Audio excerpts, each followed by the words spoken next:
હવે વાત કરીએ વિવાદોમાં ફસાયેલા રૂપાલા સામે કોંગ્રેસનો માસ્ટર સ્ટ્રોક રમ્યો છે।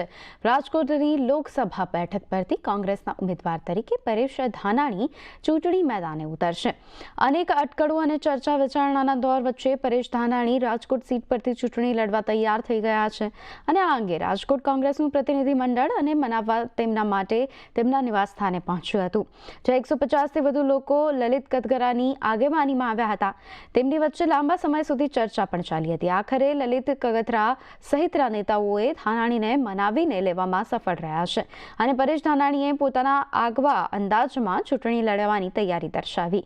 મહત્વનું છે કે અગાઉ પરેશ ધાનાણીએ ચૂંટણી લડવાની ના પાડી હતી અને જેને લઈને રાજકોટથી કોંગ્રેસના કાર્યકર્તાઓ પરેશ ધાનાણીને મનાવવા અમરેલી પહોંચ્યા હતા, જ્યાં પરેશ ધાનાણીએ પાર્ટી ટિકિટ આપે તો લડવાની તૈયારી બતાવી છે।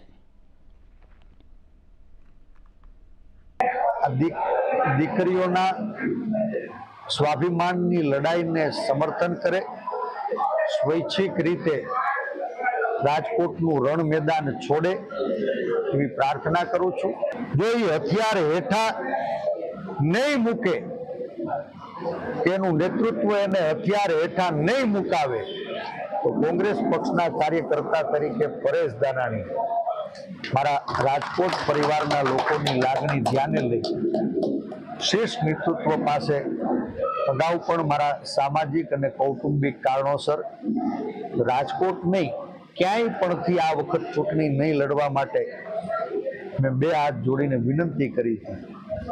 મારું નેતૃત્વ એને ખૂબ પ્રેમ આપ્યો છે, ખૂબ ભરોસો મૂક્યો છે અને આજે પણ એક જવાબદાર વિપક્ષ તરીકે ભારતીય જનતા પાર્ટીનું નેતૃત્વ વહેલી તકે રાજકોટમાં દીકરીઓના સન્માનને ઠેસ પહોંચાડનારા નેતાઓને હથિયાર હેઠા મુકાવવા માટે અપેક્ષિત છે।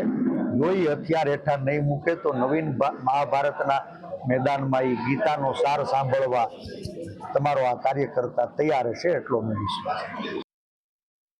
જો રાજકોટમાં ભારતીય જનતા પાર્ટી એનું જે અભિમાન છે કે અમે ઉમેદવાર ન જ બદલાવીએ, કોઈ પણ સમાજ ગમે તેટલો લડે, કોઈ પણ બહેનો માતાઓ ગમે તે રોડ ઉપર આવે તો પણ અમારી વાત નહીં બદલે, એ જો એનું અભિમાન ચાલુ રહેશે તો પરેશભાઈ ધાનાણી રાજકોટમાંથી લડશે ને લડશે। આ વાત અમે નક્કી કરીને અહીંથી જઈ રહ્યા છીએ। તો પરેશ ધાનાણીએ રાજકોટથી ચૂંટણી લડવાની દર્શાવી છે તૈયારી, ત્યારે ભાજપના અગ્રણી ધનસુખ ભંડેરીએ આ મામલે નિવેદન આપ્યું। તેમણે કહ્યું કે કોંગ્રેસના ઉમેદવાર કોણ છે તેનાથી અમને મતલબ નથી, અમે રણ મેદાનમાં છીએ। કોંગ્રેસના ઉમેદવાર સાથે કાંઈ લેવા દેવા ન હોવાનું નિવેદન પણ આપ્યું।